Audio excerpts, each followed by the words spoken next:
Salut tout le monde, j'espère que vous allez bien. Donc, bienvenue dans ce vlog. Aujourd'hui, petit épisode lifestyle, donc en rapport avec ce à quoi je suis confronté en ce moment, hein. J'aime bien partager mes expériences.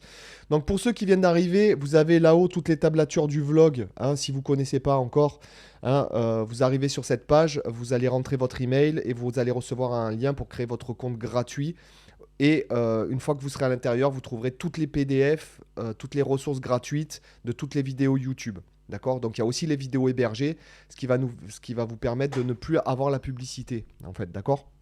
Donc voilà, et pour ceux, n'oubliez pas de vous abonner, hein, aussi, bien sûr. Et dans la description, vous avez évidemment ma suggestion lecture, qu'il s'agisse de livres de musique ou des livres que je trouve inspirants. Notamment, il va y avoir des livres qui vont être ajoutés aujourd'hui, notamment un livre qui s'appelle Flow de Miraly Csikszentmihalyi. Donc c'est un psychologue hongrois, il me semble. Donc le nom est imprononçable, c'est un roumain qui m'a dit comment ça se prononçait.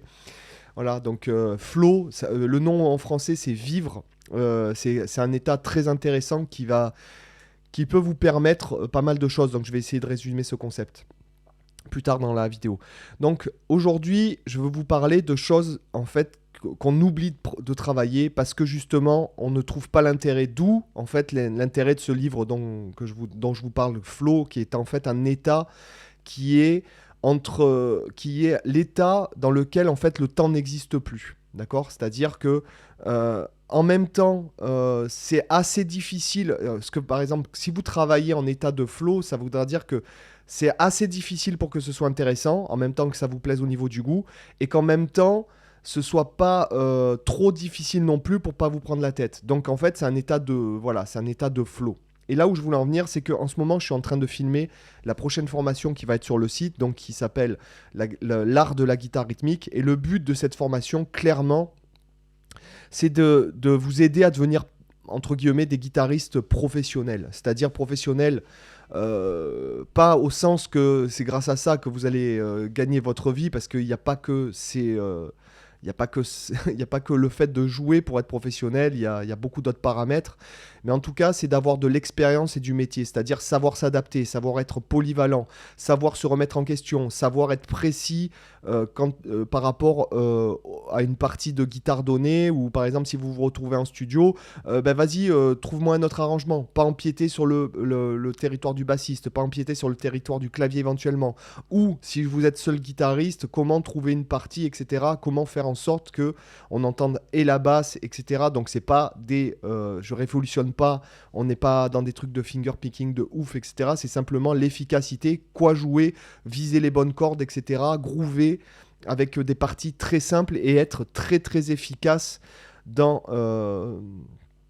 fait, dans le jeu. C'est-à-dire, voilà, même si vous faites une rythmique acoustique, bateau, il faut que ça sonne monstrueux, il faut que ça sonne très bien, il faut que si vous étiez en studio à ce moment-là, vous puissiez être efficace. Quelle partie je dois faire? De ne pas arriver de taper un... Ça m'est arrivé, j'ai tapé un jour... j'ai joué dans un orchestre, un chorus à la Steve Vai sur un morceau de Dalida, d'accord, ok. Donc le truc à pas faire quelque part. Et ça, alors ça aurait pu bien rendre, mais ça n'a pas du tout bien rendu, ça ne rendait pas du tout bien. Et à l'époque, j'étais jeune et mon chef d'orchestre, il m'avait dit, mais qu'est-ce que tu fais, quoi, tu vois? Et moi, je disais, ouais, mais je fais ce que je veux, de toute façon, tu vois. Et c'était une erreur, en fait. Là où je veux en venir, ce sont des choses que j'ai apprises quand j'ai été intermittent du spectacle pendant 20 ans, en fait, de 18 à 38 ans, j'ai été intermittent du spectacle, donc dans- j'ai joué tous les styles, etc. De la musique africaine, du piano bar, du funk, du reggae, même du métal, etc. Bon, du jazz, de la bossa, de tout. De l'acoustique forcément, etc. Et des fois, bon, ben, c'est pas ton style de prédilection. Et notamment, j'en parle dans la formation, c'est aussi le fait d'apprendre à écouter, d'apprendre à écouter la musique. Alors, pas pour s'y intéresser de façon, comment dirais-je,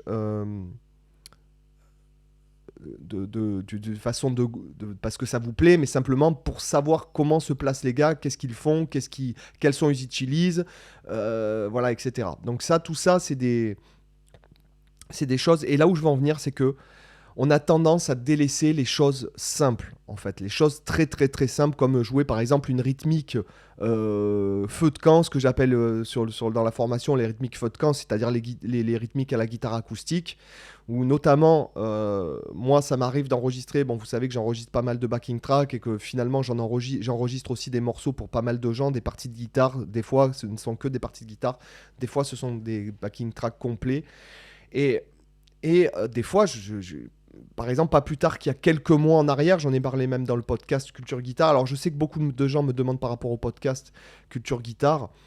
J'aimerais reprendre le podcast et c'est pas évident en ce moment pour trouver du temps avec Cyril. Donc, je sais pas ce qui va se passer dans l'avenir. Je peux pas, pour l'instant, je peux pas vous dire.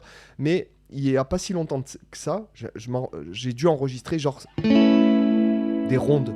Voilà, très lentes, à genre 60 des rondes. Et à chaque fois, j'étais pas dedans parce qu'en fait, il faut que en même temps ce soit sur le temps et en même temps, il faut pas que ça fasse ça. Il fallait que ça fasse comme ça. Bon, bref, des choses aussi simples que ça, des fois peuvent poser problème. Voilà. Et on a tendance à oublier parce que justement, on recherche cet état de flow où on travaille quelque chose, où on pratique quelque chose qui est à mi-chemin entre quelque chose de pas trop facile, quelque chose de pas trop difficile et quelque chose qui nous plaît. Nous, on recherche cet état-là. Et le but du trick, ce que je veux dire, bon, par exemple, allez voir, ce livre s'appelle... comment il s'appelle ? Il s'appelle... Ah mince, excusez-moi, j'ai un problème de... Focus. Je crois que je vais en avoir longtemps, celui-là. Problème, voilà. Donc, on a tendance... Ce livre est intéressant parce que... bon, il y a tout. Bon, bref, lisez-le, je vous invite à le lire, c'est pas trop long à lire, etc. C'est pas trop épais. Et en fait, le but du jeu, ça serait de trouver dans quelque chose qui est ultra simple un intérêt à le travailler. C'est un peu le trick de ce genre de choses. C'est-à-dire d'arriver à faire une partie de guitare qui apporte quelque chose au morceau. Une partie de guitare qui est tellement bien placée que si on fait records, la première prise, c'est la bonne. Et je dois vous avouer que c'est quelque chose que je recherche parce que quand bon, enfin, vous voyez bien, de toute façon, même quand je fais les vidéos, c'est du live, en fait. Il n'y a pas de montage. Voilà. Et quand j'enregistre, mon but, c'est qu'en fait, la première prise, ce soit la bonne. Jamais je reste, même quand j'enregistre des solos. Alors, sauf si le solo est travaillé, que c'est quelque chose d'écrit, ce qui arrive même pas 1% du temps. C'est vraiment, même quand je fais des solos, par exemple, là, j'ai un client, il me demandait de lui faire des solos sur tous les morceaux. Les solos sont des premières prises ou des deuxièmes maximum. Voilà. Parce que j'essaye de pas être au-delà de ce que je peux faire. C'est-à-dire de me challenger. Je ne cherche pas à me challenger de ouf, d'en mettre plein la vue. Et en même temps, j'essaye d'être dans quelque chose qui correspond en fait à la situation. D'être dans cet état de flow en fait. Voilà. Et quand, par exemple, ça m'arrive, là, ça m'est arrivé pour écrire la formation, d'écrire des choses très, très, très, très, très, très, très, très, très simples pour quelqu'un qui, par exemple, joue de la guitare depuis longtemps, mais de trouver un intérêt à travailler de façon professionnelle. Parce que vous avez remarqué sûrement, les gars qui accompagnent des vedettes, etc., les gars, ils jouent pas du Dream Theater, quoi. D'accord ? Ils jouent des choses extrêmement simples, en fait, qui sont extrêmement bien jouées. Prenons l'exemple par exemple, après des solistes comme B.B. King, Stevie Ray Vaughan, etc., qui sont des monstres. Ce qu'ils jouent, c'est pas ultra technique, quoi. Mais c'est tellement bien joué. Jeff Beck, ces trucs les plus fantastiques, ce sont des choses qui sont assez simples à jouer. D'accord ? Et en fait, c'est ce que j'essaye de vous dire, c'est que des fois, on essaye de travailler des choses qui sont beaucoup trop... qui sont plus élevées. Alors, il en faut, bien sûr, il faut pas juste se cantonner à ce qu'on sait faire, etc., et à chercher à s'améliorer de toutes les façons. Mais dans les façons de jouer des choses simples, il y a aussi on peut jouer les choses de façon à s'améliorer. Et encore une petite anecdote, il y a des années de ça, il y a peut-être une vingtaine d'années, j'étais en contact avec le plus jeune organisateur à l'époque de festivals de piano classique en France. Et Et il me disait, donc, il fait venir, il contacte tous les plus grands concertistes mondiaux, etc. Il fait venir plein de gars qui, le soir, se retrouvent et qui font de la lecture à vue sur des trucs de malades. Ils se challengent sur de la lecture à vue. Les gars, ils ont tous fait 30 ans de conservatoire. Ils ont tous des agents de fous. Ils tournent dans les plus grandes salles du monde entier en tant que concertistes. Et il me disait que le clou du spectacle, ça a été une nénette qui, je crois, qui est arménienne ou libanaise, ou je ne veux pas vous dire de bêtises, peut-être vérifier, mais ce que je suis en train de vous dire peut-être sur Wikipédia, qui s'appelle Racha Arodaki. Et il me disait que le clou le moment le plus fort en fait de tout le festival, ça a été Racha Arodaki qui jouait à une pièce que tout le monde, n'importe qui n'a jamais touché un piano, peut jouer en même pas une journée. D'accord ? Seulement, j'en ai des frissons de vous en parler, seulement c'est tellement, elle le jouait tellement bien qu'en fait, ça prenait tout son sens, si vous voulez. Ok ? Donc vraiment, même si vous écoutez, bon, vous savez que je suis un grand fan de Brad Mehldau, si vous écoutez Brad Mehldau, il y a des choses qu'il joue que tout le monde peut jouer en très peu de temps de piano. J'ai même relevé certaines... le premier morceau de... je crois que c'est Introducing Brad Mehldau ou c'est The Art of the Trio Volume 1. Je me souviens pas, j'avais relevé cette partie de piano. Mais en fait, c'est quelque chose que tout le monde peut jouer, mais c'est tellement bien joué.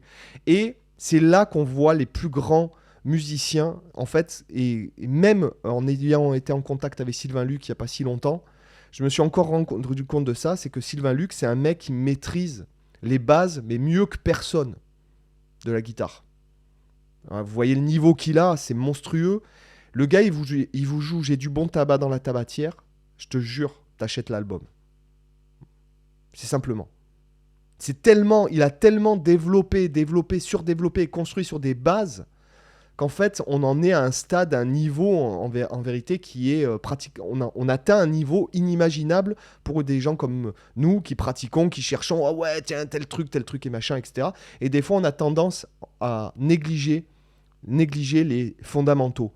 D'ailleurs, j'ai une vidéo de Arioni, qui est un super batteur de jazz new-yorkais, et qui parle souvent, les fondamentaux.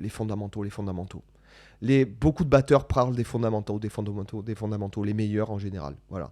Donc ce que je veux vous dire, c'est que je pense que si des fois vous progressez pas, c'est parce que vous travaillez des choses qui sont beaucoup trop difficiles alors que les bases ne sont pas assez solides.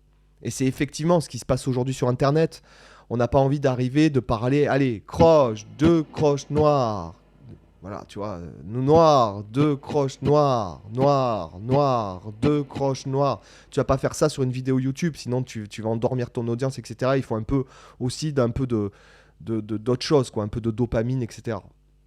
Donc la dopamine qui t'est donnée justement par quelque chose qui t'excite à l'idée de le jouer, qui te plaît. Voilà, donc encore une fois, c'est la recherche de cet état de flow où on va essayer de retrouver des choses qui sont, comment dirais-je,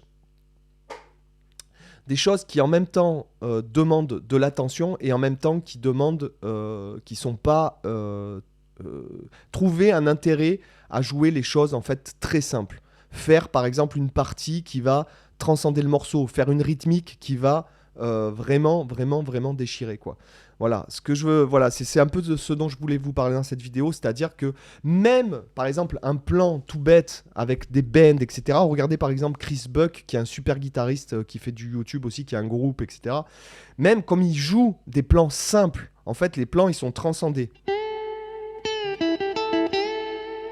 Même des phrasés comme ça, tout simples, tout bêtes.